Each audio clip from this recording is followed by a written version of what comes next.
Okay, maing buntag no sa tanan. Diha sa Luzon, sa Visayas ug sa Mindanao. So 9 PM gabi mga idol no. Ato yung gibugha ang ato ang 018 mga idol. Ka-target yung ay mga idol no. Dili basta-basta gid ang inyong amigo.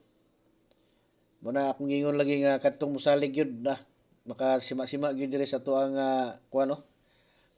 So kadtong mga nakasima-sima gabi no sa 018 kadtong nahatagan atos pahabol. Paniguro mo palit bugas ana mga idol ha para dili masayang na inyo ang mga daog no. So karon August 22 ta karon mga palangga ha. At agad na mo karon og panglitson manok. August 22. So kini siya o ani siya kaning gitawag nato nga paranis tanan ni hining diri na kung kita nyo diri. Pero kung gusto mo kanang tag-isa lang ka kombinasyon yung makitaan, pwede mo mo apil. Pangitaan lang nyo diha ang katong gitawag nato nga join no. Pingitaan nyo diha unya pagkahuman, pindutan niyo na diha mga idol. So namoy makit-an diha nga membership no. Pinduto na po ninyo na. Unya ang mugawas, na mo gawas diha mga idol nga level 1, level 2 no ug level 3. So tanawan lang nyo diha kung asa inyohang makaya no. Ang nangutana unsay makita nato sa level 1. So mao to siya ang ato ang target one combination no.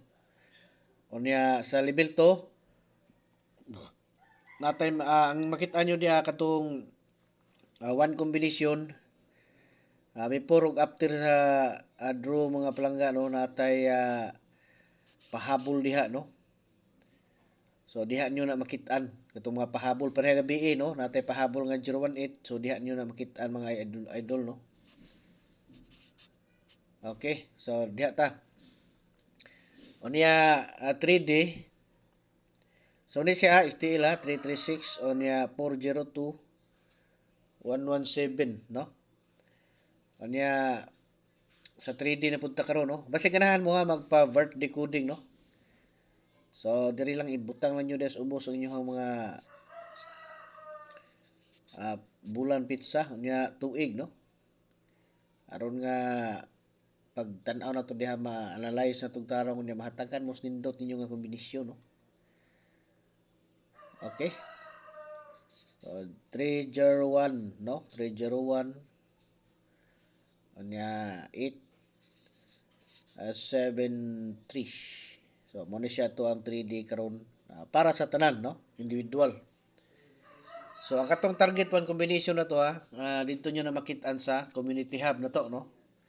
Aron makasulod mo na to inyo ang pangitaon katong join pinduton nya membership nya level 1, level 2, level 3 no. Pili na mo diha. Okay?